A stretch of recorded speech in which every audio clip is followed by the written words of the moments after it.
Big Brother Diary Room. Every single season and learn everything that there is to know about everybody. Please make your way to the diary room. Celebrity, Brandon.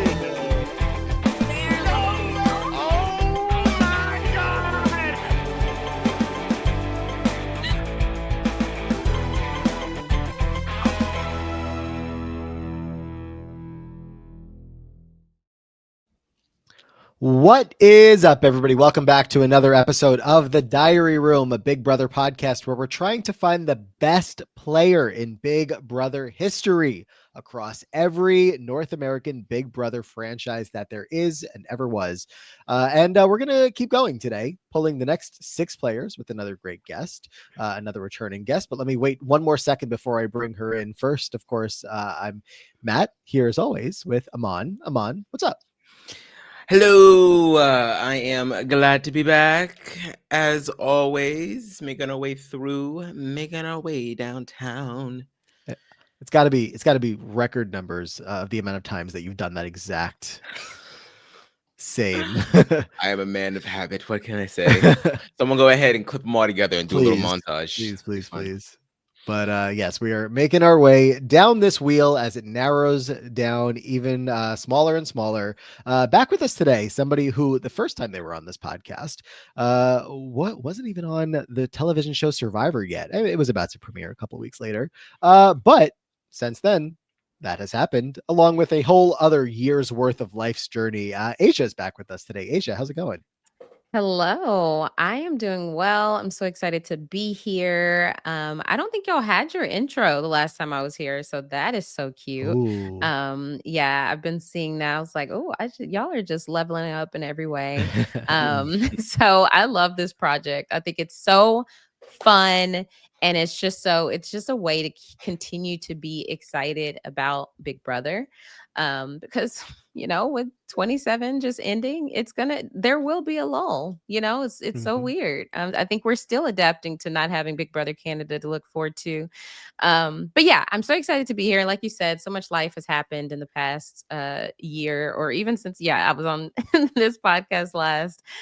So yeah, I've just been trying to enjoy life post Survivor, continuing to just love Big Brother.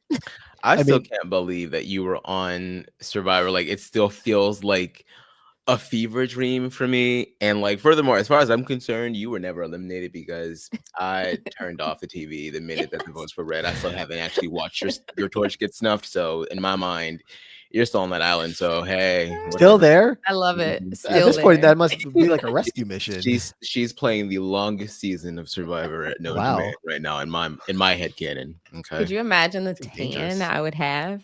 I mean, I do have a friend who's like that. Like, he was so into the season while I was on, and then as soon as he was so heartbroken. He's actually the friend I went to Vegas for this past weekend for his birthday. Soon as my torch was snuffed, he said, "Absolutely not. I'm not turning that show on ever again." Yeah. I mean, that's definitely how it felt. It's just when you've been watching for 47 seasons, it's hard to actually follow through with that. Kind of just like Big Brother 27, where we wanted to jump out, and most of us pull back didn't.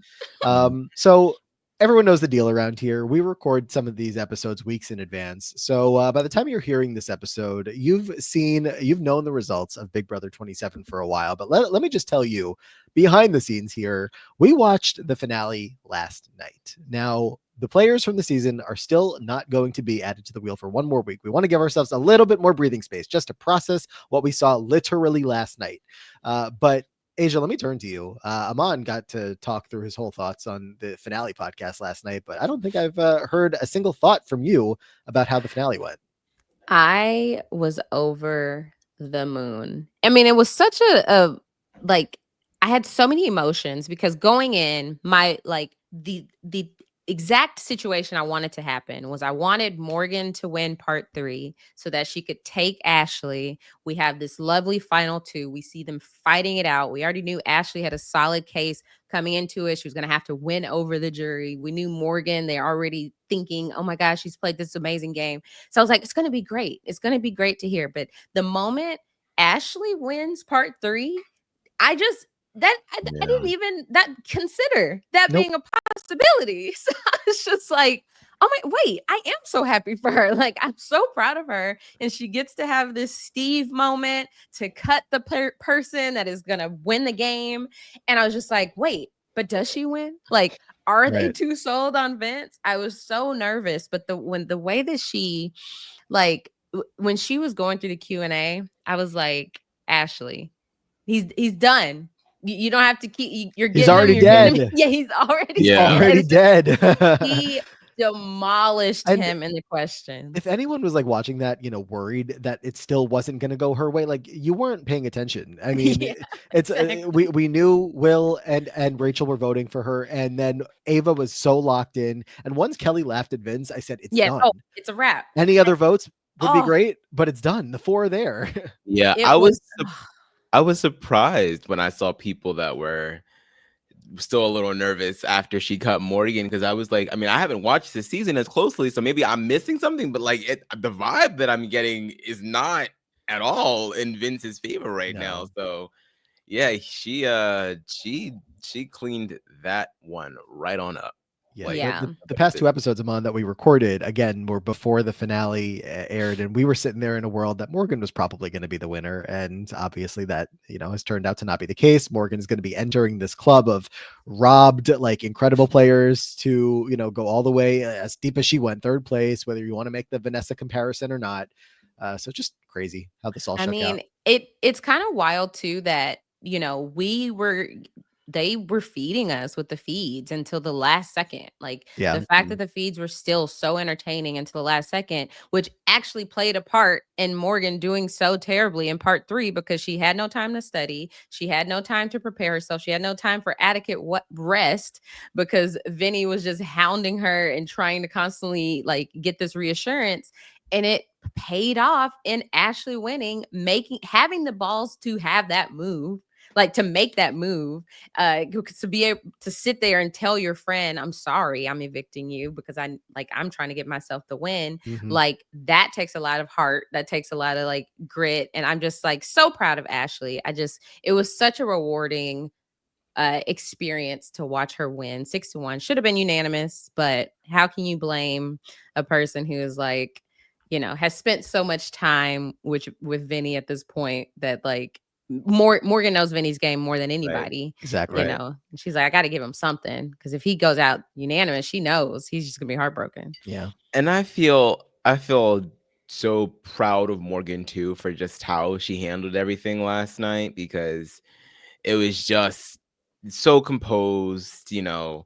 Obviously she was honest about it. She was like, look, this is gonna sting. I'm gonna be upset, but like, I can't be too mad about what happened. Like I had such a great time. I did my best. And I'm proud of the both of them. So I think that she just a class act until the very end. And definitely I agree with everyone that's saying, top all-star material. And I don't know, like, in my mind, when people say that, like in my mind, I'm still sort of scarred from Big Brother 22. So I'm still like, there's no way that another All-Stars is happening. But the frequency in which they've been bringing back alumni a lot lately, I'm like, maybe that's not entirely out of the realm of possibility that we might get another All-Star season soon. I don't think it'll be like within the next 2 years or anything like that. But definitely, I could see like maybe like season 30, maybe maybe we get an All-Stars too. Next season, 28, is going to be 10 years since 18, which was a 4 coaches season. True. Yeah,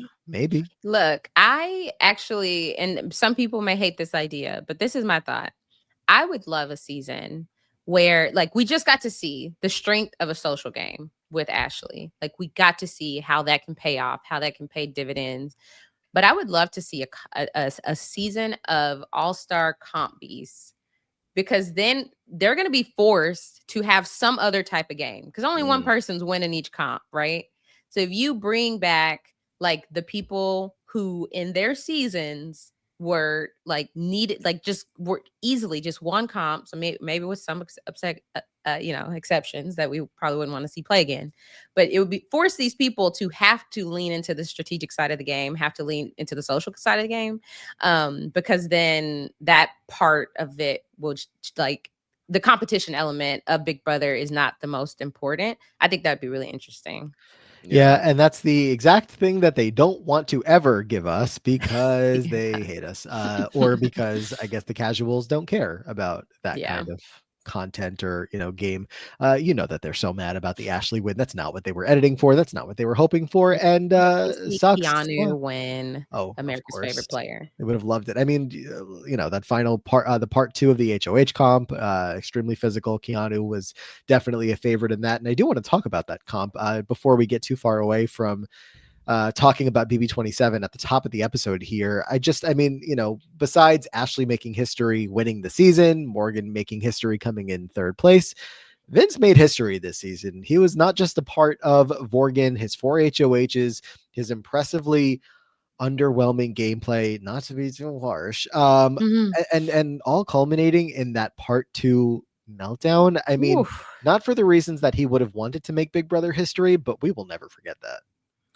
Yeah, it's man, it's I kind of like think about Jeff Probst whenever he says this is why you do not quit in Survivor. Do never quit on this game, because the way in which both Morgan and Vince choking like that left the door open for Ashley to take it all in the end is just crazy. Like, he had the lead, he had everything going for him, and he could not decipher the rules The of order. that comp. Like, just oh man, like, and I hate to watch people go through that. I mean, it's amazing television.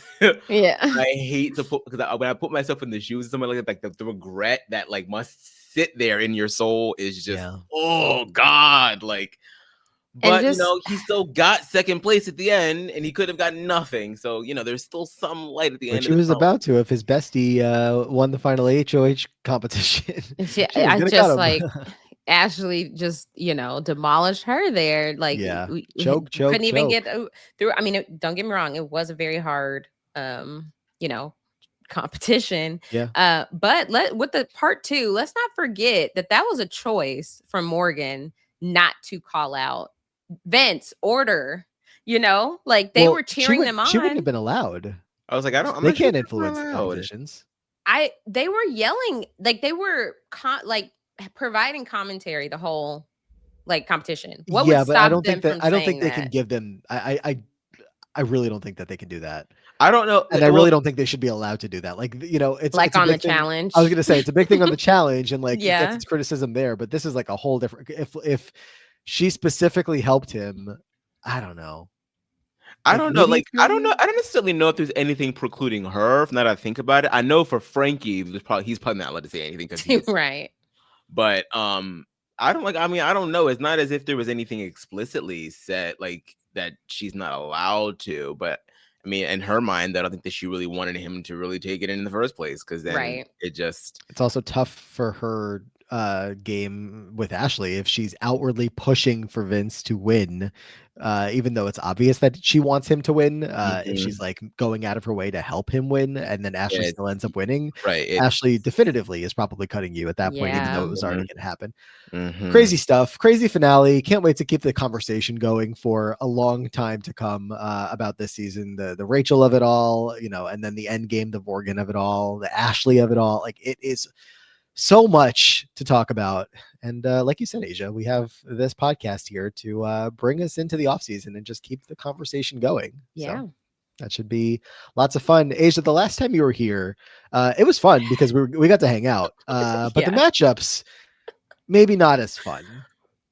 Ooh. Yeah. Do you remember the end one? Do you remember the last one? There was a winner. A Big Brother 15 winner. Oh yeah, we got to discuss Andy, which is amazing. You got Andy in one of the easiest matchups we've ever had in this podcast. It was against BB Can 10 or 11, Amal. I think it's 11. Yes. Oh yeah, Amal's ass. So that happened there. The other matchups, Aysha, in that episode were BB Can 7, Kiki defeated BB4, Justin. I will say a lot of people, including myself, retroactively disagreed with that one. Kiki versus Justin from BB4.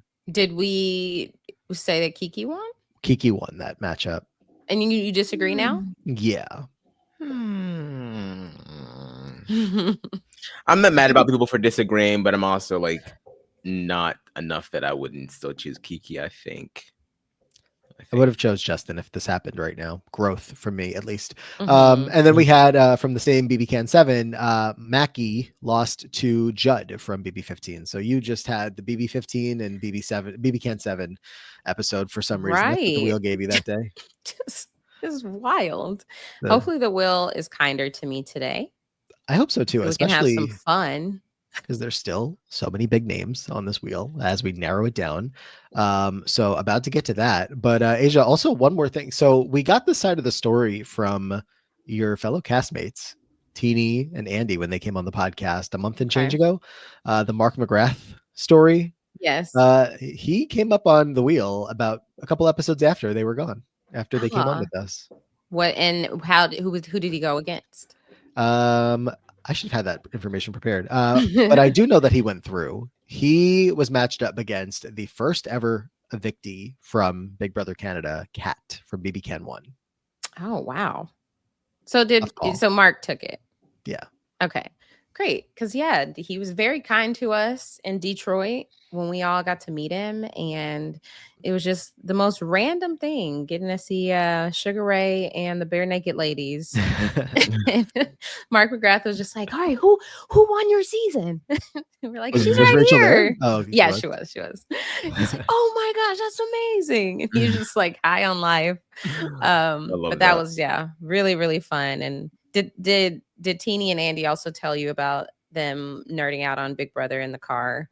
I don't know if we got that story. Okay, so I know they you told me a literally, little bit. yeah, we were in the car, and for some reason, Big Brother comes up. I mean, naturally, I guess if you're in a car with us three, Yeah. and they started going through the boot order of BB8, and I think they also did BB13.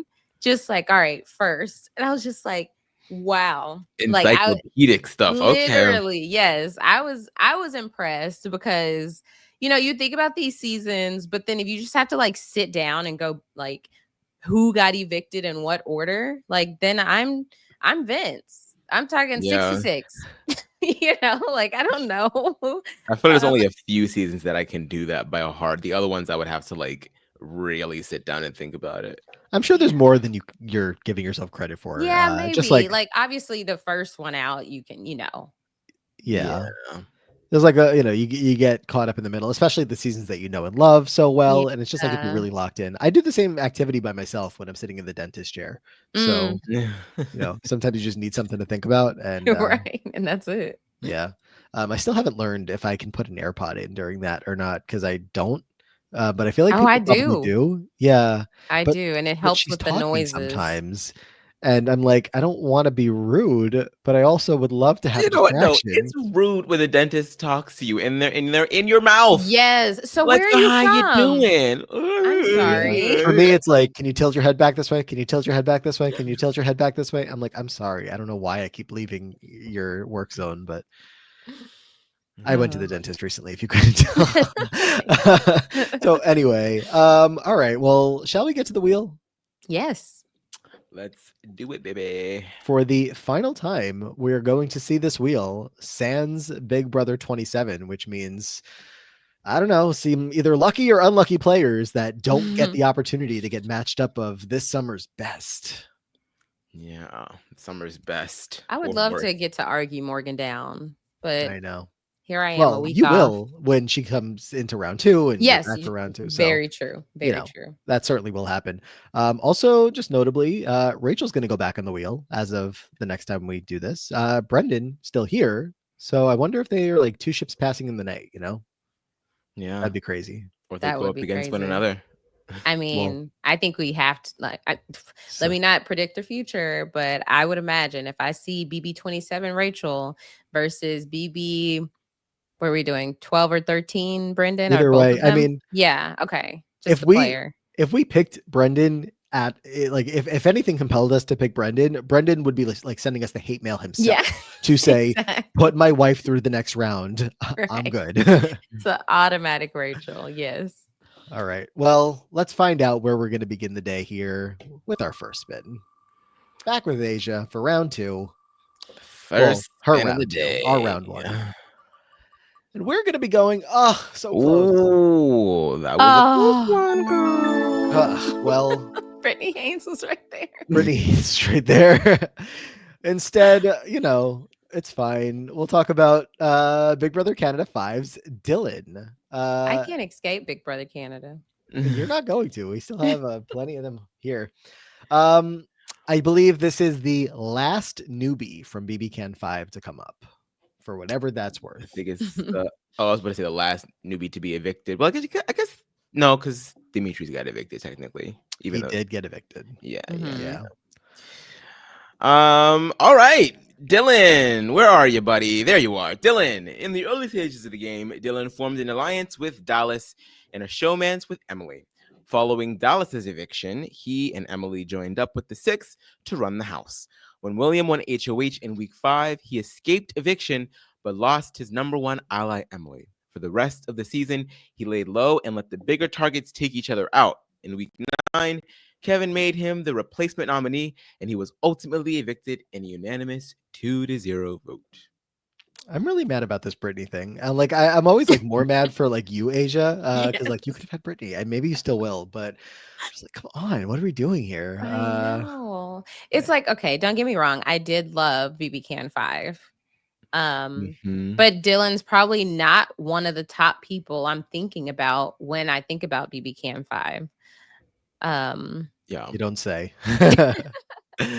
No, he, I guess if you're doing the order of the season, as we were just discussing, and you start from the winner, you're going to get to him pretty soon because he did come in 5th place. So there's that. But otherwise, the first thing I think of when I think of Dylan is when they were at the final 5 and they brought in his mom and his dog, and they did the same like freeze challenge that they did in BB Can 1, and he had to pause there while his mom and his dog came into the house.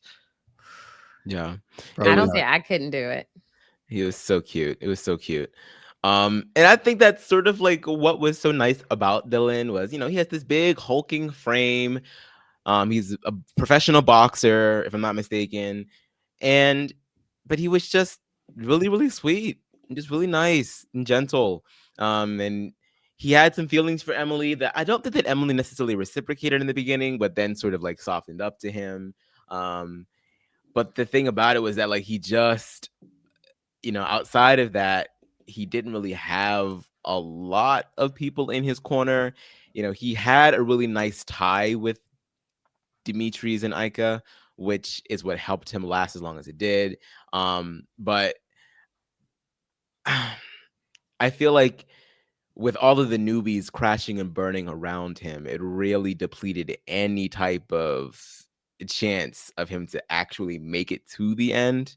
It felt like his game was always hanging in the balance based off of someone else's last minute decision whenever it came to an eviction, which is just not a really strong position to be in. Now, that being said, yeah, his social game still, it came through, but it just never really felt like he was playing a winning game.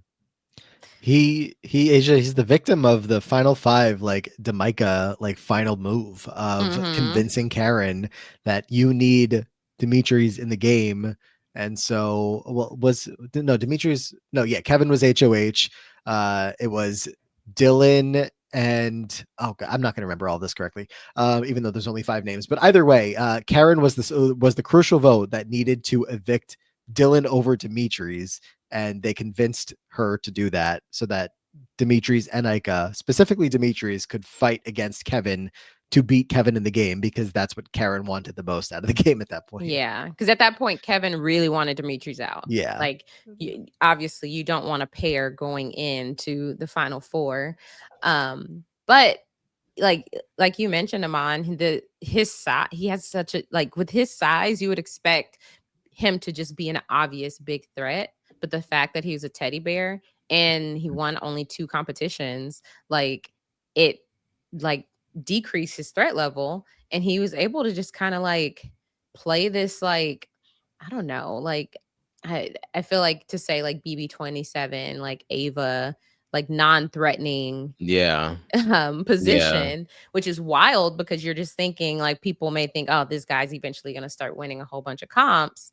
But the fact that he was able to make it that far, when you would automatically think he's like a Keanu, like, oh, he's gonna win. Like look at him, and he's a boxer, so he's athletic. Come on. But I think that he was able to like use his people skills and be able to just kind of like assimilate into the house without being, I mean, of course you had so many other threats. And I think if this were an all newbie season, things may have panned out differently for him. He may have been seen as a bigger threat, but the fact that there were actual people that they've seen play before in there worked out in his favor.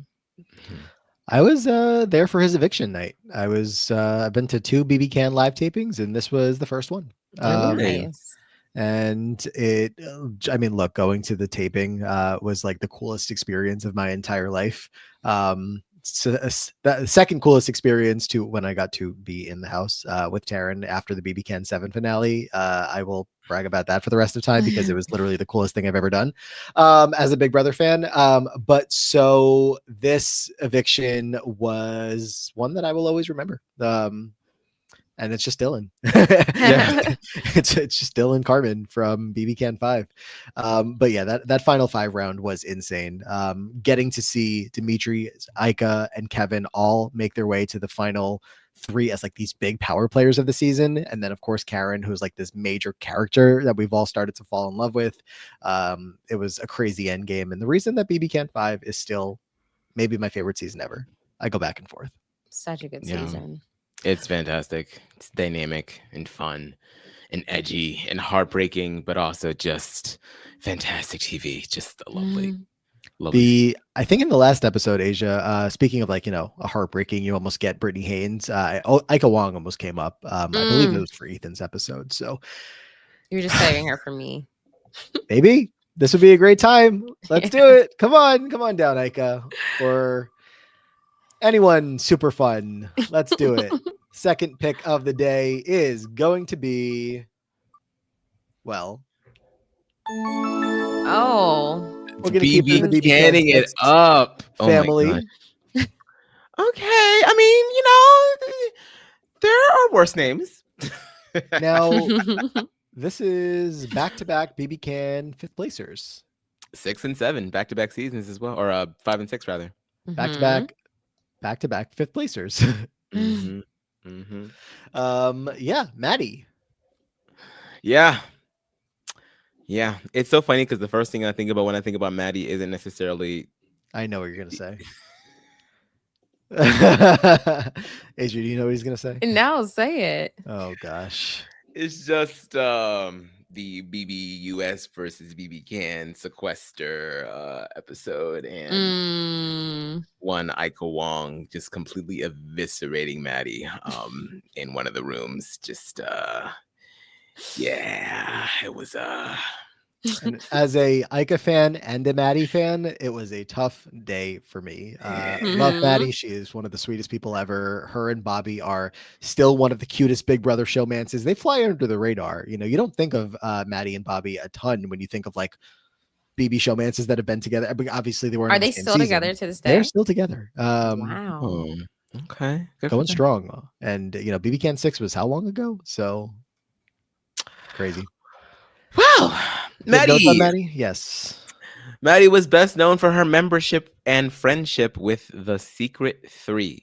After Kayla took full power at the final 5, she targeted Maddie for being an endgame comp threat, as Maddie was known for her constant studying. Later, Maddie was evicted by a vote of 2-0, placing 5th. I want to come back to the BB Can 6 of it all as it relates to BB 27 in a minute. So I'm going to try to remember to come back there. But BB Can 6, another really good season of Big Brother Canada, minus the first 2 episodes, as we all know. But Maddie and her role in that end game and her role in Paris's end game, I mean, with the Paris Ashley comparisons that I've seen across my timeline over the past week or two, I don't know who the Maddie is, in the BB27 world, but the way that the feeds were so riveting at Final 5 in that season as well, because of the massive betrayal that Paris felt towards Maddie, and Paris made Maddie and Will mostly Maddie, feel really, really bad about the way that the game had shaken out at that point. Maddie was eventually evicted and just goes off to the jury, probably campaigning for Paris harder than like almost anybody else has gone to a jury campaigning for somebody else. Like that was crazy. And along the way, you know, in the rest of the season, of course, Maddie's got plenty going on alongside Paris and Will, but also like just kind of staying afloat amongst the other alliances. You have your ding dongs and you have, you know, Johnny Dela, who none of them were like working super closely with her, but she stayed alive. Aysha. Mm-hmm. Yeah, I mean, because you were saying you don't know who to compare her to. I'm like, it. I mean, if from like a numbers perspective, you're thinking stats. It's almost like you can kind of think of her if Kayla hadn't have made this move to get her out, is she like an Ashley? Like, it was that a correct assumption to where like Maddie would have been a lock for those in game competitions? Yeah. She was. I remember definitely thinking that she was going to be a threat at that point, and that's why she, I think, ultimately gets evicted. Like for sure, she's on the block, and Kayla, I think, wanted Maddie to go, feeling both closer to Paris, but also like, you know, we're about to get into days comps and stuff, and Maddie is smart and she's been studying, and I don't want to face her. Yeah, I think if anything, Maddie, you know, the way that she was set up was sort of like in the middle of a bunch of other power players, and I think that she correctly identified what the house dynamics were from week to week, given who was HOH. I just feel like she sort of struggled with like having as close of a bond with some of the people in the house as they did with each other. So while she was always sort of like never a big threat to get rid of immediately, she was still never really a top ally, which is kind of how she played in that sequester game too. So I think she left a lot of people with the capacity of being burned, which, you know, I think, you know, she tries to make things right in the end, but I also feel like she gets like a lot of bit of like flack, especially when it comes to the Paris situation, because it wasn't like Paris was a complete angel with how she would throw Maddie into the bus as well. So I was just like, is it really all Maddie's doing here? So, you know, I feel like she came into the game as a super fan. She was one of the only super fans that season. And I think that she really tried to play that angle and be like sort of like strategy forward and strategy focused. But I do think that she kind of played herself into a corner by not forming as many strong alliances as the other players did, for sure. Do you guys see the 27 comparisons to BB Can 6? I mean, I guess it's specifically Ashley to Paris of this. I mean, the simple version of it is that Paris also wasn't winning comps throughout the season and ultimately wins the final HOH, gets herself to the end and wins. You know, very similar story for Ashley, although Ashley didn't go up against Morgan in the end, where I guess you're trying to draw the comparisons. Morgan would have been the Kayla here, but yeah, there's still something there.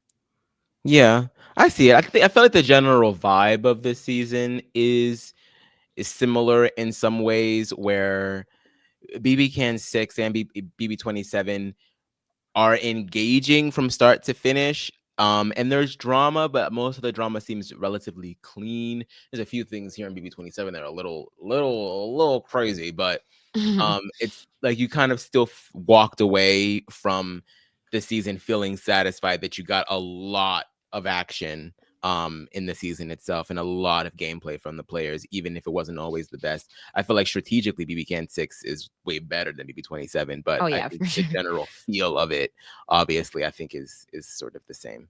Yeah, I was imagining that if Morgan and Ashley had made final two, I was thinking, oh, this is going to be Paris and Kayla. Like, it's going to be the screaming. Yes. Yeah, like the energy's going to be crazy. And but we still got that from Ashley. Ashley would have eaten Morgan alive, just like Paris did Kayla. I mean, Kayla Mhm. had the emphasis as well, but Paris had it better. And I don't know, Morgan was practicing her speech in like the days before, I was like, "No, no, in the no, no, girl, that's not right. it." I'm a gamer. I'm a gamer. I'm a professional Yeah. gamer. And I was just like, where are we going with this? And just knowing how prepared Ashley was about to be, I was so afraid to That's see the that. one thing we missed on the finale was that gamer reveal. I really wanna know Yeah. how people reacted. We'll never know. I'll be interested to follow her on Twitch. So, she's got a fan in me. I'm proud of Morgan. I am I proud of Morgan too. I was like, she definitely won me over in the season once I realized like this is how she's going to be. Like she was more strategic than I once the game started than I had originally given her credit for, because it just seemed like she's attached to Zach, now she's attached to Vinny, and it's just kind of like Mhm. where I'm trying to see the vision. But yeah, Morgan definitely was. It was her game to lose. Yeah. yeah. So. Well, whose is this to lose here Interesting between Maddie question. from BB Can 6, 5th place, and Dylan from BB Can 5, 5th place? I know my vote. Is it clear? It's very clear to you? Yes. All I guess right. I'll go first. You want to share? Yeah. Sure. I'm going Maddie. I feel like my memories of Dylan, and I do always want to give people in a returning player season, especially one with, BB Ken 5, the amount of returning players, a little bit of grace. But it felt like at every turn, someone was running Dylan's game for him. At first, it was Netta that was kind of like controlling Dylan and Emily. And then all of a sudden, it was a little bit of Ika mixed in there. The fact that he wasn't able to convince Karen that she was fully bought in on going to the end with 3 people that she would have lost to, Yeah. more than likely, rather than Dylan, who maybe there's a world she can beat. And also, like, he tried to make her his new Emily once Emily lost, but he couldn't manage that relationship or keep Mm-mm. her on board well enough, which feels like it should have been a simpler task. And I know it's Karen, who is one of the most interesting, fun personalities we've ever had on the show, who had an agenda of her own, to say the least. Once we got to that end game, but the Dylan shortcomings there, I think, are more obvious compared to Maddie kind of holding her own for me in a season that, as Aman said, was filled with strategy all over the place. Anyone that got deep into that game gets my respect. Maybe a little bit less on like the Will when he comes up. He was a little, whatever, along for the ride. But I don't think Maddie was the strongest of that group, but I still think she was strong enough. So she gets my vote. Anybody else ready to go? I definitely agree with you. I was going to say, when I'm thinking about like this pairing, I'm just thinking about who who had more control of the game, not necessarily like in the driver's seat, but if they were to play again, is it like, oh, their first time was a fluke? And so with Maddie, I felt like she had a little bit more or more strategic chops than Dylan did. I feel like Dylan's strategy of having to like pull back and kind of like fade into the background, it was a good strategy for that season because there were so many threats, but I feel like Maddie actually was intentional about her game. And so that's why I got to give it to Maddie. I'm on any love to Dylan or 3-0. Yeah, no, it's gonna be 3-0. Yeah, I feel like Maddie just she just had more of a grapple with what was going on in the house. I do think that there were more paths to the end for her than there were for Dylan, at least actively. I feel like if Dylan is brought to the end, it's because exactly that he's brought to the end. Whereas with Maddie, she's more likely to get herself there. I don't know if Maddie ever wins BB Can 6, but Against the remain, I mean, if she somehow got there against Will, maybe. So that, maybe. again, why I don't think it was a perfect game by any means. There were Yeah. definitely times along the way that I remember being a little bit frustrating, but again, holding her own in that season, and being a part of the Paris Will Maddie that somehow went under most of people's radars and were seen as like, oh, I can kind of pull that whole group in with me. A lot of that had to do with Paris, but still gives her the edge for me and all three of us. 3-0. Maddie's going to go through. Let's go back to the wheel and get into our second matchup here of the day. All And right. I don't know. Maybe a BBUS player is on this Yeah, wheel. maybe. I know Aysha would love to talk I'm gonna about have to tell BBUS. y'all next time if it's still round 1. Yeah. No BB can. I think this is Oh BB my Can. God. Oh my Okay. god. BB Can 1, Alec Not Beal. Alec. Would Alec. you Alec have Beal. preferred the next tick over Chicken George? Honestly, no. Why not? Yeah, why not? Actually. Alec Beal, BB Can 1, back in the mix here. Yeah. We love that. Alec, where is he? He's hiding from me on this last theory. Oh, this is why he's hiding from me, because his thing is so small. Alec, he Whoa, was whoa. Alec, he was in a showman's with Topaz and a final 2 deal with Peter Brown. That's literally all the notes say. And everyone else has like a whole paragraph. He has nothing. That cannot be. This can't be right. This can't be That's right. also a poorly timed joke because we remember, right? Alec and BB Can 1 in the shower. Oh, yeah. Oh, I don't remember that. Was it Topaz? Someone opened the door on him while he was showering, and he was Topaz. extremely upset about it. Yeah. Yeah. He was mad. Was All right. it? I found a little bit more for Alec just to Oh no, to Tom, get us a little not Topaz. Sorry. Tom opened the shower door on him and he was like crying in the DR about it. Which understandable. Yeah. Yeah. Live feeds were on, I do All right, he believe. was in a showman's with Topaz, had a final 2 deal with Peter, which he called the Shield, and they planned to throw the competitions to remain out of the limelight. Alec and Peter also formed an alliance called Quattro with Emmett and Tom. However, the alliance quickly dissolved after Alec and Peter decided to turn on Tom due to his abrasiveness, which was proved after Alec won the power veto in week 4.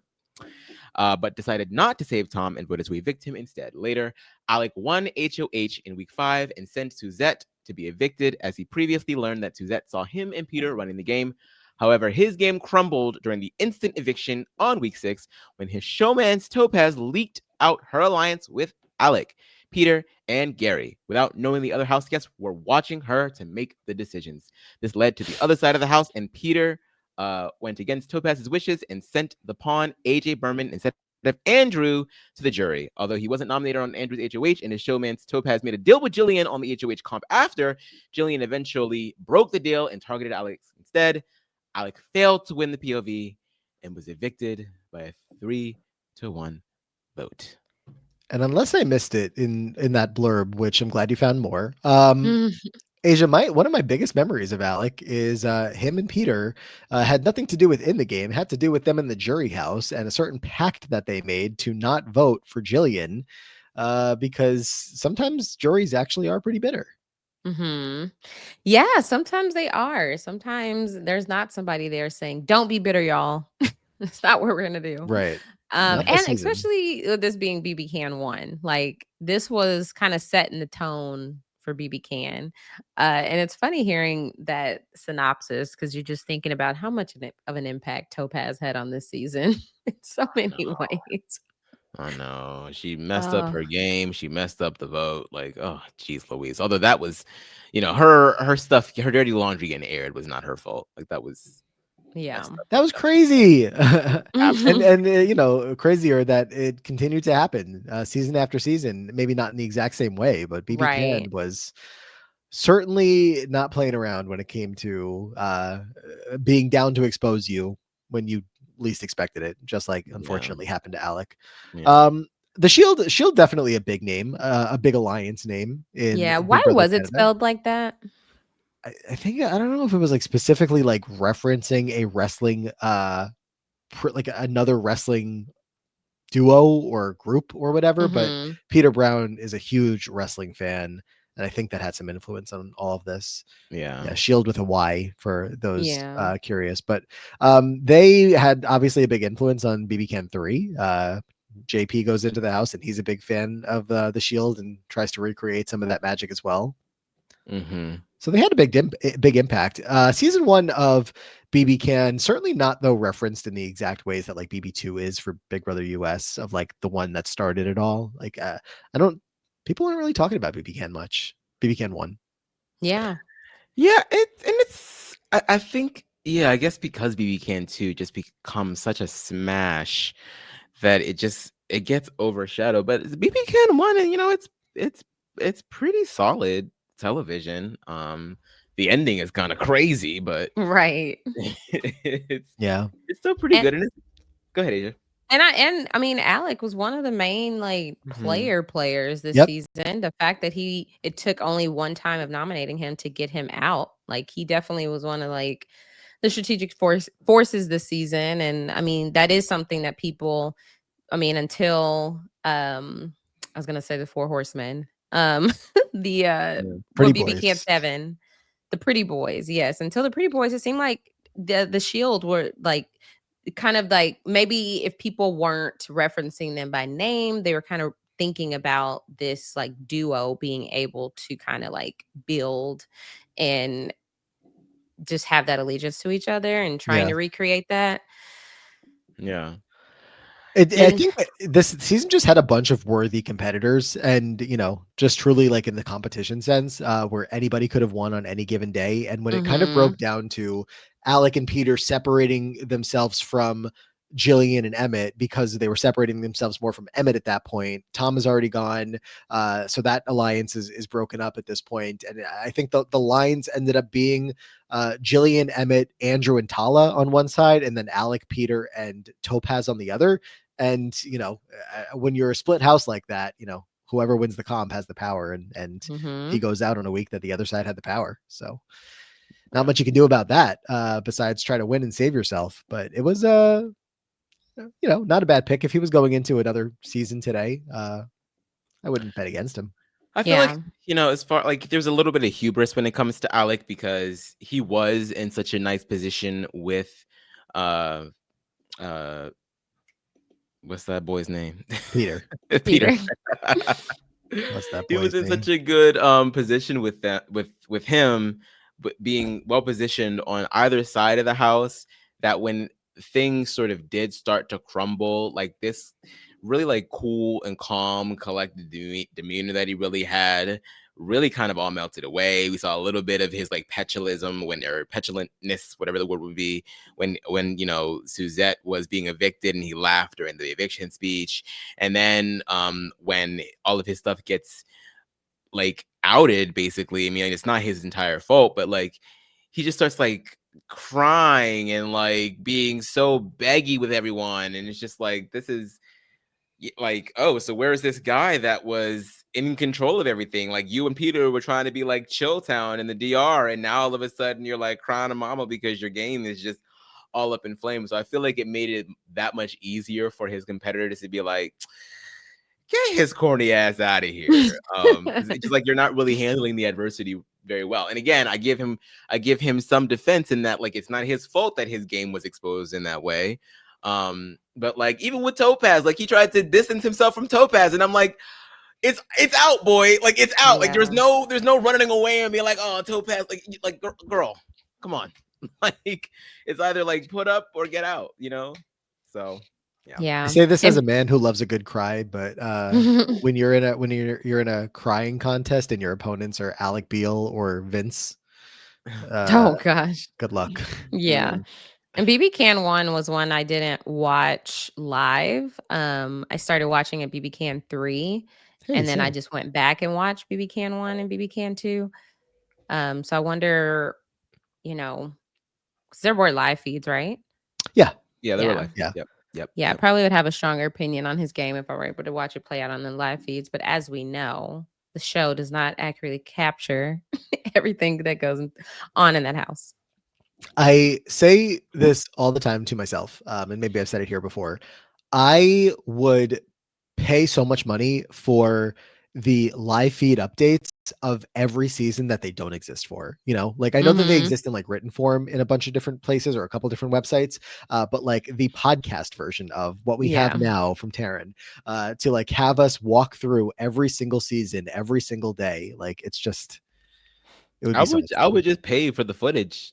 I just want the footage of I every would single season. probably also pay for that. Yeah. That'd be amazing, because then you can form your own opinion on what's actually going on, as opposed to hearing it secondhand from somebody else, because someone else is always going to insert their other biases. You know what I mean? Yeah. So You call I Taryn mean, biased? be no, never. Come on, I geez. didn't say anything about Taryn.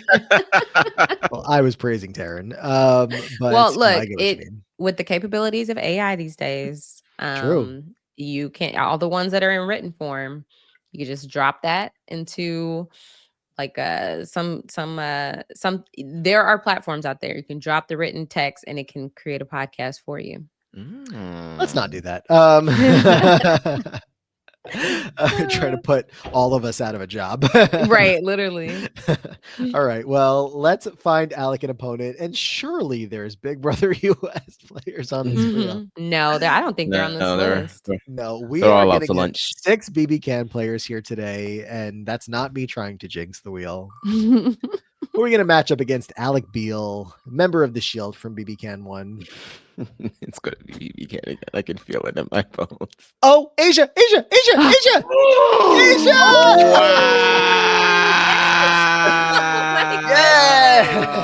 Yeah! Well, I never thought I would get this lucky. Oh my my goodness. gosh. I'm so happy for you. Oh, Oh, we can wrap it up after this one. this is worth the first, couple of like, all right, let's, Yes, I had to go through the past. Well, look, I'm not going to include I have Maddie. to go through. It's just been held here against her will.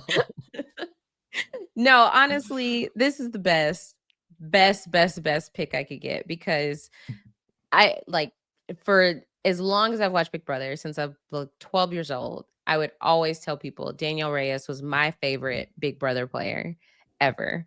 Um, even after BB7, like even after the first All Stars, I still you just cannot take away from how iconic she was in BB3. And Danielle Reyes just like was the blueprint for how you go in the diary room, you be as authentic as possible, you say what's on your mind, you are intentional with your conversations, you're intentional with your game moves. Sometimes it pays off, sometimes it doesn't. She's one of the best players to never win. I think, yeah, we got some reindeer game situations going on. Yeah, we got the traders, but I just think that what Danielle was able to do in Big Brother 3 was just chef's kiss. And that's why she is one of my favorite Big Brother players of all time. Everyone Yeah. else that's been on the podcast lately and that is about to be on the podcast is so jealous right now of Aysha. And I'm jealous of Aysha just because like if I was the guest on this podcast, I would want Danielle Reyes. So whatever. Yes. Wow. Wow. Amon, do we want to read the notes? Do we need to read the notes? I mean, it's up to you. Yeah, we got to. We got to read the notes. For the newbies, there's some people out there that heard of Danielle, but they don't know her yet. Mhm. One or two people listening. Danielle. On BB3, Danielle started on the outs. Due to her game-long alliance and friendship with Jason and her strategic skills, Danielle was able to take control of the game. After her ally Lisa won the final HOH comp, she brought Danielle with her to the final 2. On finale night, Danielle lost the jury vote to Lisa, as many of the jurors felt bitter about her diary rooms. On BB7, Danielle returned and was immediately targeted for being a strong, strategic player. Throughout the season, she often campaigned to get out the Sovereign Six. She was also a member of the Legion of Doom with James, Mike, and Will, with the goal of evicting Janelle. When her closest ally, James, was evicted in week 7, the Legion of Doom was no more, as Danielle vowed to go after Chilltown. When her ally Erica was HOH in week 8, it seemed Danielle was safe, but Mike and Will convinced Erica that Danielle was a major threat, which resulted in her being evicted by a unanimous 3-0 vote, placing 6th. Where do we even, what else? Where do we even start? I mean, the fun part, as I always say with some of these big names, when we finally do get them, is the later rounds are going to be chaotic. And talking through the details of her game up against, at some point, a worthy competitor. Sorry, Alec, will be incredibly intriguing. But just like to do the very basic level of course, yes, this is one of the best Big Brother players to never win. We have seen her put in 2 extremely worthy efforts at playing the game. And of course, as Asia mentioned, we've also seen reindeer games where she came back and she was doing it again until the damn hamster wheel of hell that has now wreaked havoc on our community twice.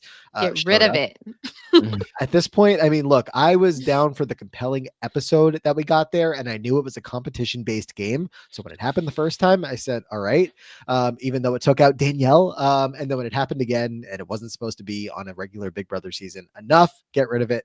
And of course, the Traders run, just, incredibly fun. She had those casuals pissed off, and I loved every second of it because they just did not know what to do with the gameplay. And it was great.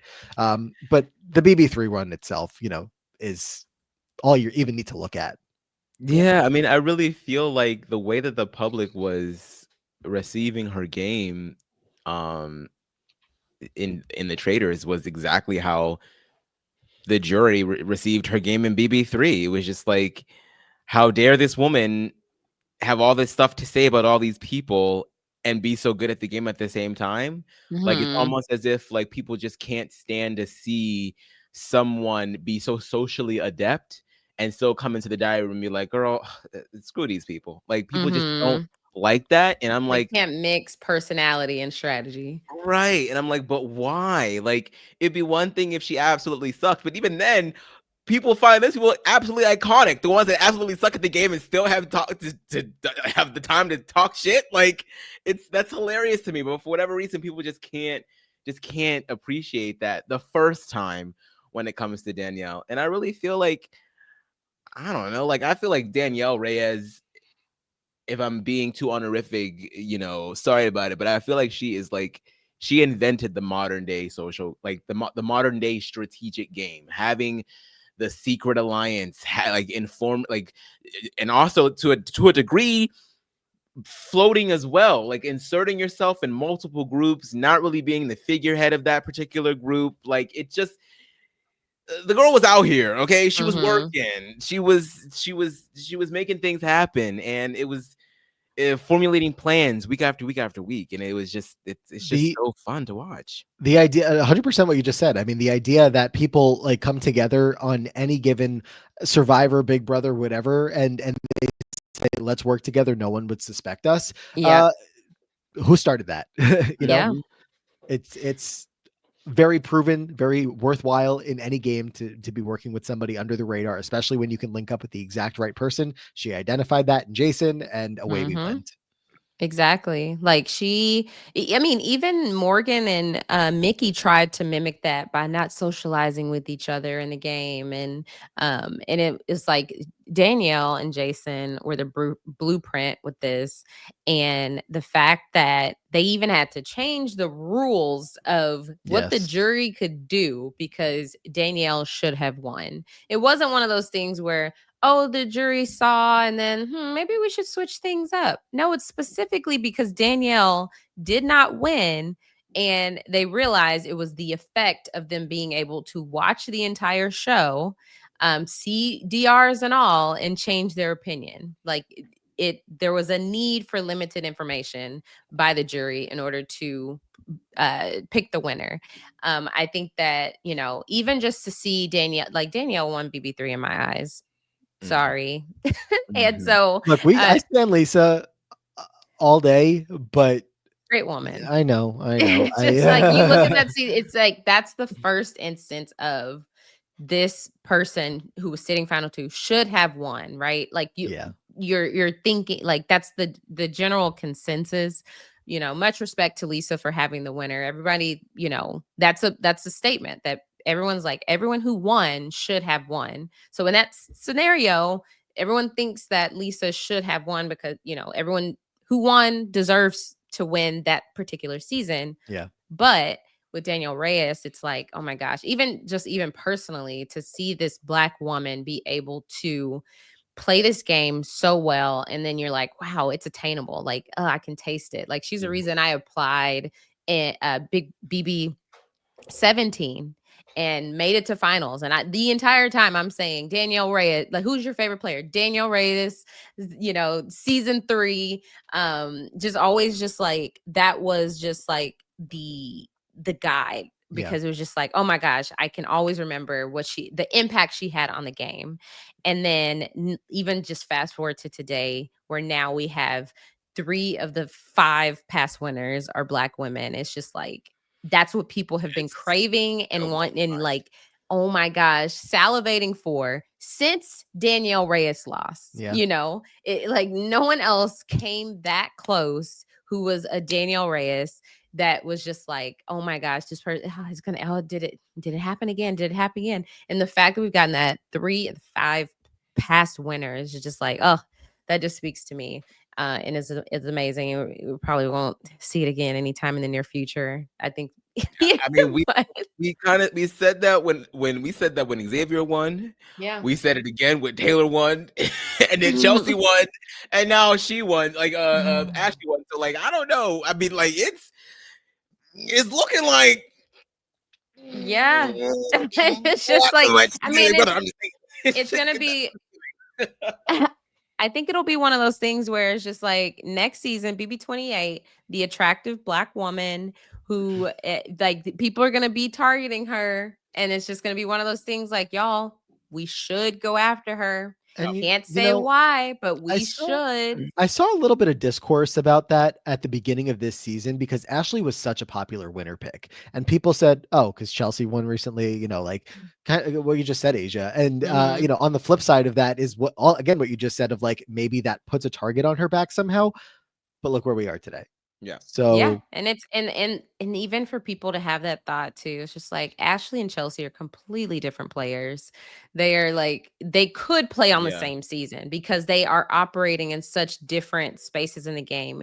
Chelsea had control of the game, and Ashley knew her role and knew what she could do socially to advance herself through the game. Like she explained, like being right in the middle, like just enough, dislike just enough. Yeah. And so it's just like, I'm so glad I got Danielle Reyes. It's such a pleasant experience. It's just such a shame she's not going to make it through this matchup against one of it's really tough. Best.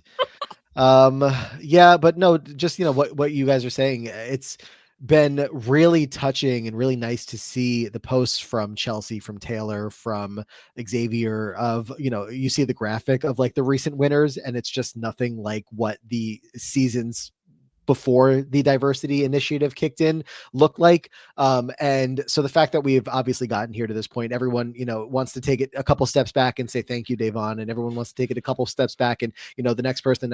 And, while of course you can even look all the way back to like BB2 and Monica, but like Danielle Reyes, right? Of like really being like one of the biggest players to be accepted as a game player in this world, and not be just Will or Dan. And especially as time has gone on, and the fandom has obviously taken to giving Danielle her flowers, and I don't think that wasn't the case for years, but I would say, even when I jumped into the fandom and became first started watching the show in season 16, I don't know that Danielle's name was coming up as much, at least from where I was sitting as a podcast listener and whatnot. But certainly in, the years since then, as I've been even more into the community and really like, okay, who are we talking about as like the greats, the legends of this game? Of course it's Danielle. And so I'm just glad that history has correctly remembered, one of the GOATs.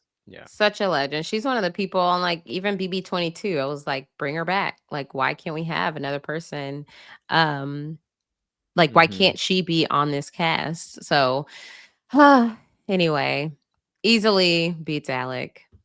Yeah. I mean, who the hell is Alec? 3-0 would be great for one of a vote like this, but unfortunately it's not going to be. It's going to be 4-0. It's going to be 4-0 It's going to be 4-0. We have a patron vote on. Ain't nobody Danielle putting a patron vote on Alec. Hey, you never know. But let me get the correct credit here to Ben, who previously helped to get Matt Hoffman through Amon, and also here today to help us push Danielle through to the next round, as if she needed any kind of push. Right, she needed the assistance. So sorry, Alec, but better luck next time. Maybe better luck in the losers or in the battle back. Not today. Yeah. Not today, Satan. Not today. Right. Well, Asia, you said we could stop, but I think we have two more Okay, I polls. If have that's one okay. more in me. All right. Let's go again. Maybe we'll get another name. Just anywhere near as big. But player number 5 Who shall it today be? is going to be. Ooh, wait. Hey, Jordan Parhar. Okay. Oh, for happy hour.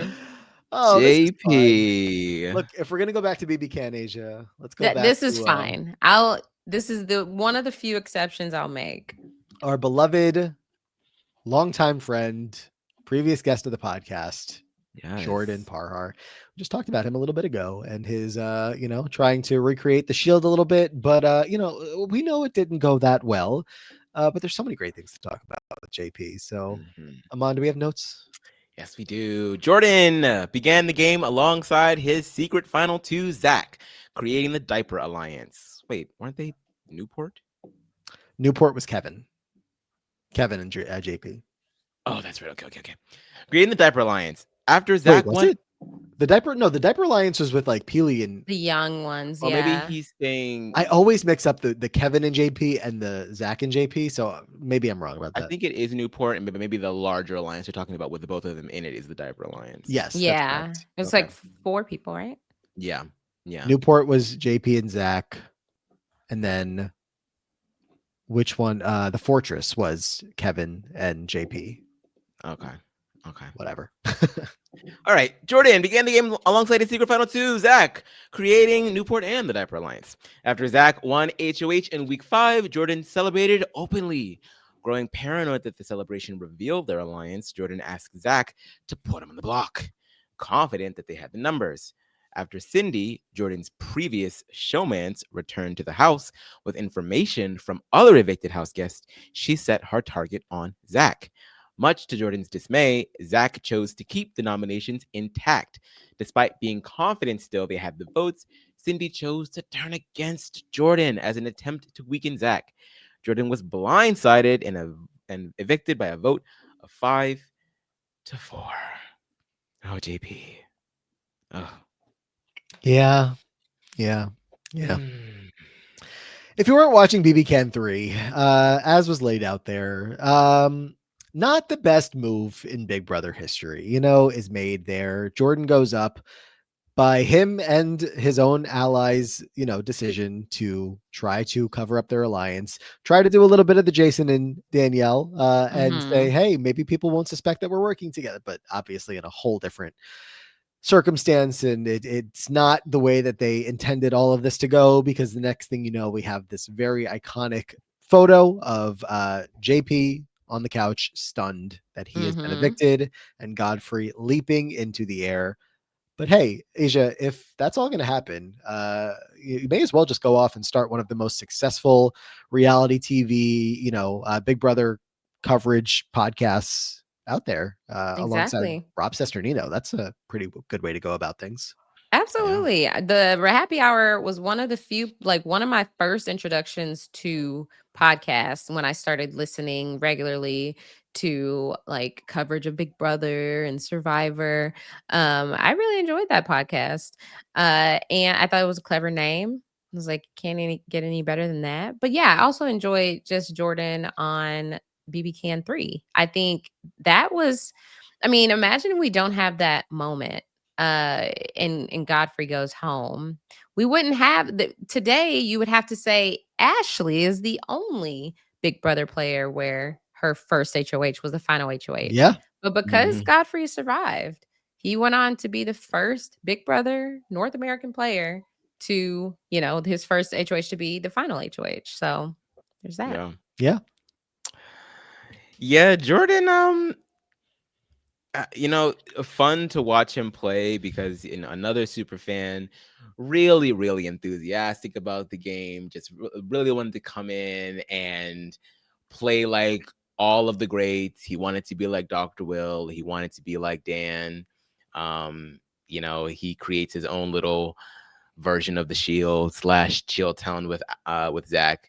Now I think obviously the thing that kind of backfires is that I feel like from that, Zach really started to become such a central fixture in the house. Like we already talked a little bit about Zach and how he kind of was just covered from all bases, where Jordan didn't really have as many bonds with as many people. So he kind of sort of in a way became a bit of a shadow for Zach. And like the blurb said, I don't think that it was as inconspicuous the fact that they were linked together as he wanted it to be.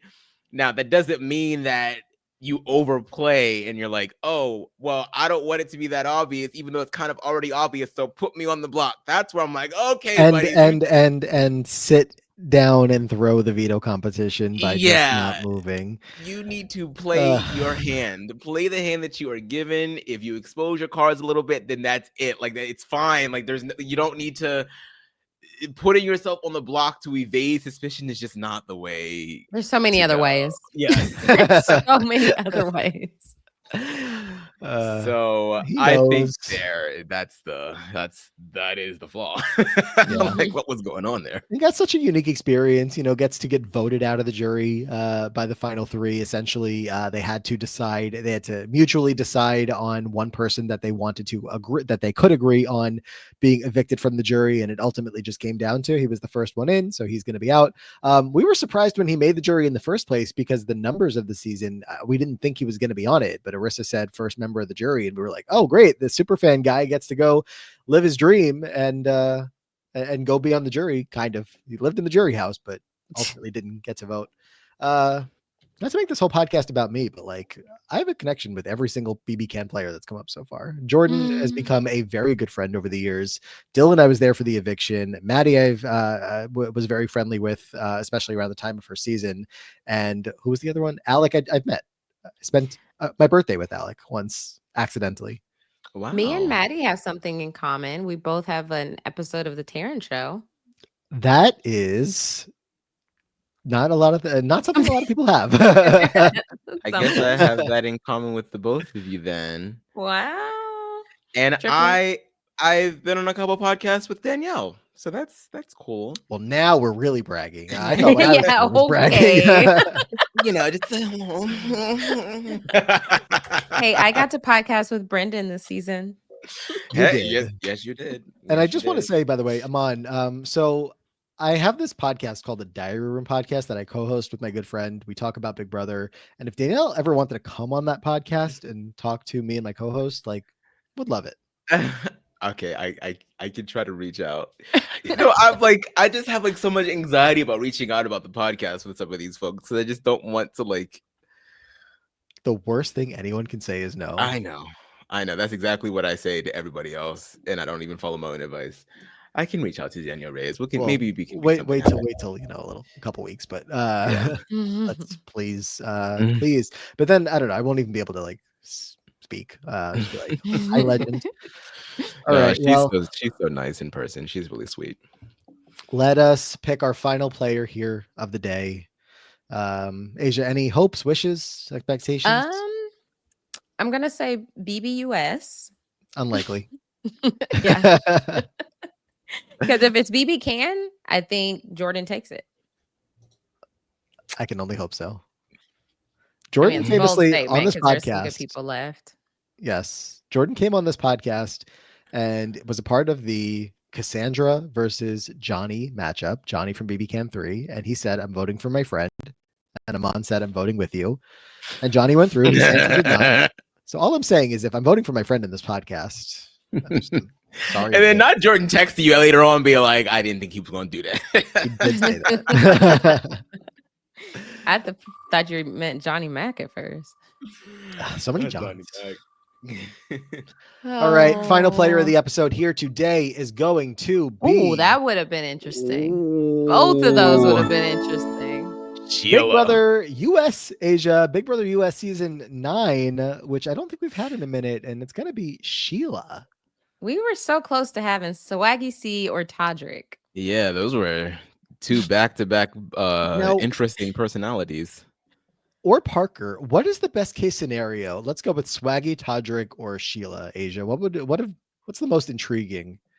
I guess probably would have been probably the most to talk about with Swaggy, Todrick would have ended the podcast on a sour note.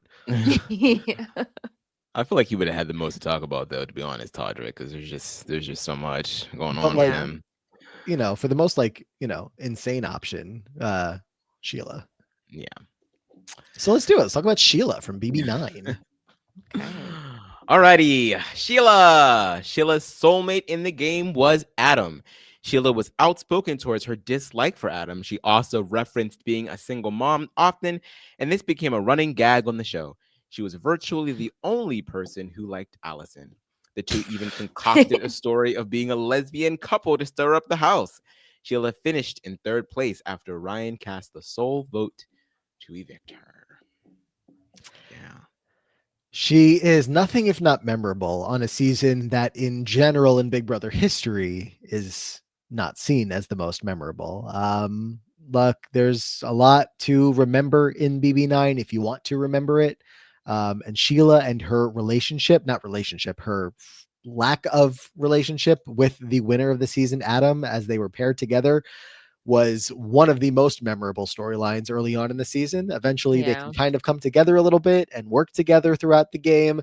But as Aman mentioned, the lesbian lovers storyline, let's pretend we came into this house loving each other, whatever, was insane. Everything about her game was off the walls and memorable for memorable reasons. I don't know. Aysha, what do you got?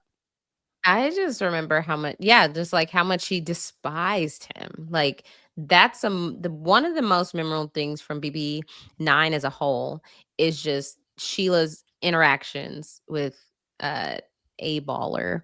And The way you said that. A baller. And if you're watching, if you did watch feeds for BB27, you would know that Vince thinks no one remembers third place. True. I think we remember Sheila. How could you forget? Yeah. Yeah, she really let Adam have it in the beginning of that season, man. Like she was not shy about being like she like called this man straight up disgusting to his face. Like it was. And maybe she could see the future because we all know what happens when he wins the money. So it's called intuition. She knew. She knew. So I do think that it really she put her own game on blast by behaving that way. I do think obviously, it's okay to sort of like have a dislike, especially when the whole framing is like, this is your soulmate. You're still got, this is who you're supposed to be connected to. Like, obviously you want to be able to feel something for that person, maybe. And to just not have that, you just feel like you're already playing from behind. Now, unfortunately, like when the twist sort of like separates them, I feel like she's able to sort of come into her own a bit more, but she'd already done so much damage by that point that it was like, I don't think that anybody really viewed her, maybe with the exception of Allison. I don't think anyone really viewed her as someone that was ever going to be fully with them. I feel like she sort of like fell into like the mom role of the house pretty nicely during the mid game, and I think that she appeared as non-threatening. People felt like they could drag her to the end because she was beatable. She never really was the leader of any alliances. She didn't have too many comp wins to her name, so just a generally middling type of gameplay. Just not afraid to get into it with anybody. And so but luckily, she was in Big Brother 9, which is like a crazy, crazy toxic ass season. So I feel like in comparison with other people, she's not even the worst of it. So I think it's easy for someone like her to sort of like just kind of like fall back and be like, all right, let me just coast my way to the end. So yeah. She kind of is like, I'm trying to think of a good comparison of a modern player, like maybe a little Angela Murray, but less self-aware than Angela is. Like just always could pop off in like this I guess older woman figure role in the house, but I do think Angela is more self-aware. I think Sheila just, I don't know, didn't really know where she was. She knew where she was, and she was like playing well enough, but I think that they also really saw her as like just a number for Ryan and Adam as they got deeper into the game. So I don't know that anybody was ever going to vote for her. I also just reminded myself, though, of her eviction. She is bawling when she goes to talk to Julie. She was so heartbroken when she got evicted. She thought she was disappointing her son. She just like did not see it coming, or just did not expect to feel all of the emotions that she felt in Right. that spot. Yeah. So at least she Which is cared. Yeah, I love when people do care, because it's like some people getting out at third, like getting third place, they'll be like, wow, I lasted third place. Yeah. Look at that. Exactly. It's so, but with you saying she's just like a less self-aware Angela, I think the fact that she wasn't made her so fitting on BB9. Like if she were more self-aware, she just wouldn't have been a good fit for the season. Yeah. She would have been too sane. Yeah. Yeah. I So just bad. love how that photo is like a glamour shot. No, it really is. Yeah. It's giving cover shoot or cover a girl photo from ANTM season 3 or something. Yeah. Yeah. BB9, for all that, we say about it, does have 4 people already in the next round. 7 that aren't. 7 did not advance, but 4 advanced. And that's not that bad for BB9, given For a Yeah. crazy ass season like that. How many from What you BB19 have gone through? I would say more. Great question. 8 have gone through, 6 have not. 3 to 8 out go. of 17. 3 to go. You know who I think is lucky here? I'm lucky to have made it on this episode, but you know who I think is even luckier? Who's that? Jordan Parhar. Why is that? Because imagine he had gotten paired with Danielle Reyes. Yeah, that would have been wild. Sorry, Jordan. Yeah, exactly. We love you, bro, but I mean, I also, like, in the back of my mind, knowing I wanted to vote for Jordan, was also like, okay, if there was like a matchup that it didn't make sense to do so, he would understand like fully. I'm gonna vote for him against Sheila. No, but like, Okay. it's not even just like the I like Jordan makes a very big mistake, a very silly mistake that we all know. Like, the writing was on the walls. It was not good. But up until that point in the game, oh, hello. Wait, Hello. we need Guess he a woke formal up from a introduction, nap. Asia. This is Mowgli. Hi, Mowgli. He is my girlfriend's cat, who now lives with me. So say hello. I'm in his humble abode. There's nothing I love more than picking up a cat that is not dying to get picked up. But Yeah. I'm going to pick you up Exactly. and you're going to cuddle. I'm like, don't come say hi if you don't want me to pick you up. No, like, I'm going to, like, Simba you to the world. Right. That's what we do. Exactly.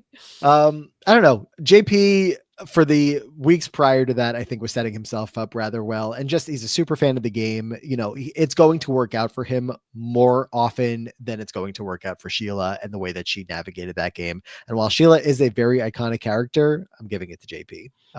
But you two do whatever you want. Asia? Look, you have to in this pairing, in this matchup, give it to JP. Sheila, she is a character. She is a very memorable person from Big Brother 9. However, we're trying to find the best Big Brother player, and with that I have to give it to Jordan Parhar. It's the reality TV happy hour with Jordan Parhar.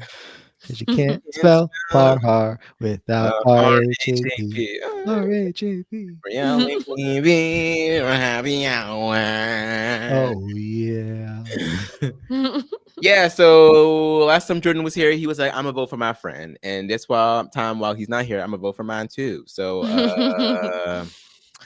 yeah, Jordan, welcome to the winner circle, baby. What do you guys think if I tell you there's a patron vote here? That What do ain't you been a think? damn Sheila. I know that much. You don't think so? Mm-mm. Asia, you think there could be a patron vote on Sheila? No. No. There is. Wow. Are you serious? There is a patron vote on Sheila.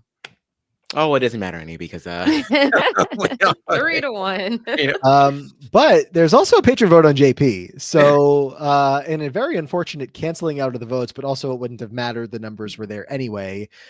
We do have JP going through on a 4-1 vote over Sheila. Sheila could get some love in the battle back. yeah, How she could we, like it. Yeah, if I had voted for Sheila, would that have changed things up? yes. It would No, have it's been 4-2. still 3-3. 3-2. It would have been 3-2. 3-2. Yeah. Math I'm is adding a person. Yeah, Sheila, we're making fun of her a little bit here, but like, I mean, look, she did adapt well, given her situation. I just think that her game was always just a little socially messy, but so was BB9 in general. So again, like I always say, like you kind of have to sometimes match the speed of the house. And I do think that there were a lot of bigger targets ahead of her. Not necessarily that was her doing. That's just kind of how things sort of like naturally panned out. Whereas with Jordan, I do think that there was more of him putting himself into situations intentionally. And then, of course, how he ends up going out is sort of his own undoing. He does try to convince Zach, like, no, we fucked up. We gotta switch this now. But at that point, it was just too late. And he was only one vote short He was of actually staying. Yeah, one vote short. So it wasn't one like day we won't be able to defend this, but today at least we can. today we have a little wiggle room to do that. So that's what I'm gonna do. Aysha, we're only 2 episodes into this current battle back round. So we still have 3 episodes to go before we have the next player voted back in. But we have Sheila, we have Alec, we have Dylan from today. And then in the last episode, we lost BB Can 10 Gino, BB Can 3 Risha, and Big Brother 5 Holly King. Oh. Risha, Gino, Holly, Dylan, Alec, Sheila. Who do you think you put your vote on? Dare I say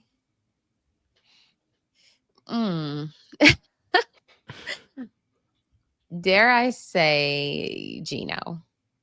Is that I think a you hot dare. take? I mean, if you want to maintain friendship with Brian Scally, you may have to say Holly King. But maybe he won't listen to this and he won't know. He might Okay. Yeah.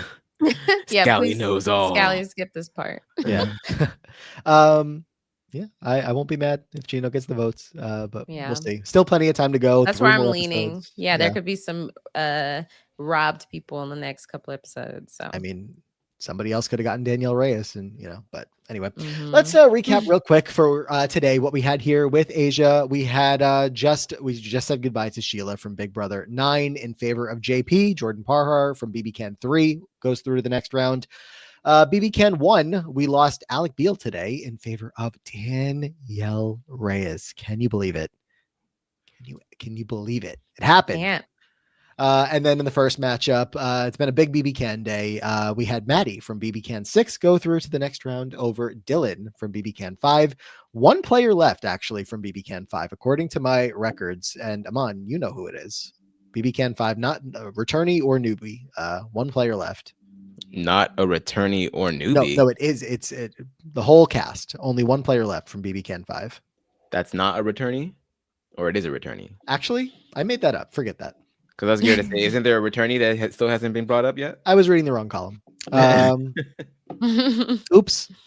Just like Morgan in the final HOH competition, I choked on a good ending to this podcast. No, I thought that it was just Aika left, but I was reading the wrong column. There's still 5 people left, but they are all vets. It's Aika, I think Bruno, Gary. We haven't drawn those 2 yet? Why do I feel like we have? Who else? We just had Bruno on the podcast. Bruno, that's why I feel like he was drawn. Okay. Gary. Damn it, this is frustrating. Aysha, surely you know, right? Yeah. Right. We pulled Emily recently. Actually, it looks like it's just the 3 of them. So maybe my numbers are off. Okay. we need to end this podcast before I just further send us down a rabbit hole. Aysha, thank you for joining us. Where can Thank you for having people me. find you? Anywhere online or podcasts, all that stuff? Yeah, you can find me any social media at Aysha like Aysha. That's AYSHA like ASIA right now. Well, by the time you're listening to this, I have a few things out. So Love is Blind season 9 has premiered on October 1st. So check out coverage there. Hopefully it's a good season. Netflix has not promoted it much, so I'm a little nervous about that aspect of it all because they usually will eat up Love is Blind. So hopefully it's a good season. But Mary Kukowski, Jason Reed, and I will be covering that over on RHAP.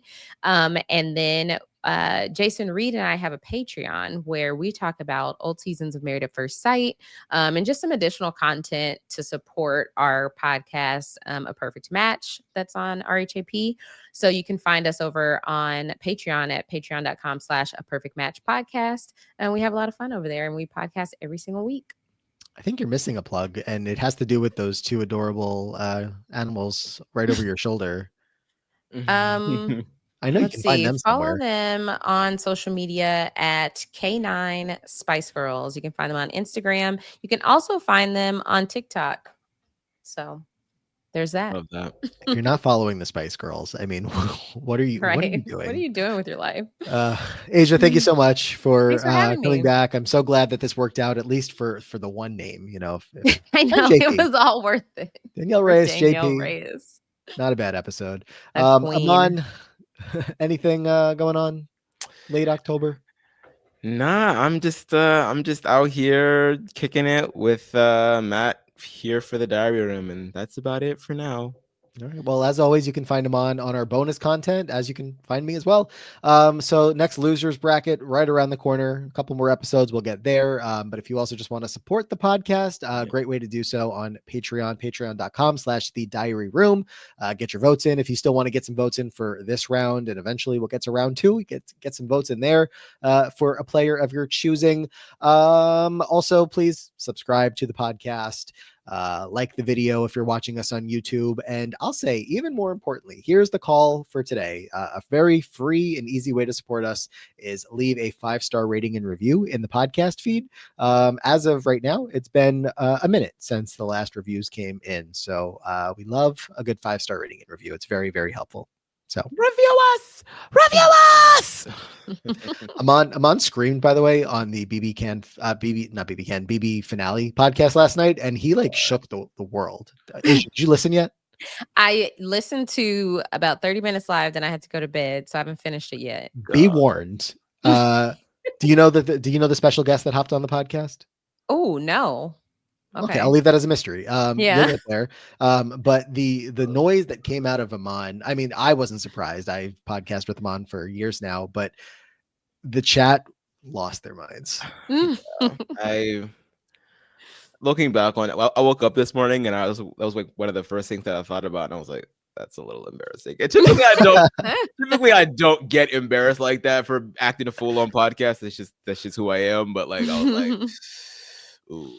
It was like he was singing a song and held out a long note, but it was just screaming. It literally came out. Like it just came out.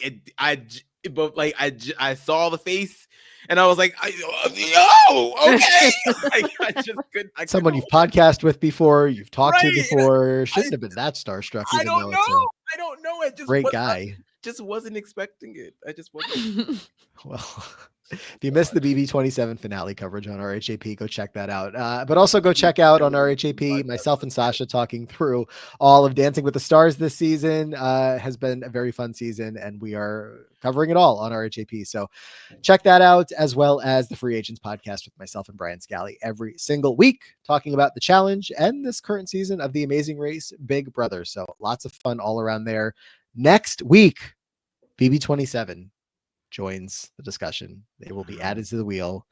And by the time we get to round 2, or maybe even sooner, Aysha will get a chance to talk about one of them.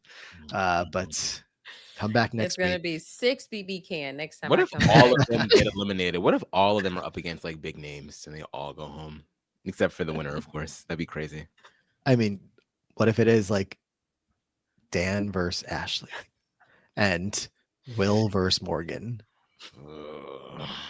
Amon, hate to say I just went and found your scream. Oh, And God. that was something. Oh, Poor Melissa got blamed for it. Everyone was like, Melissa? I could not believe that. Ah. Yeah, I think I'm good on And his face is like, what? RAJP.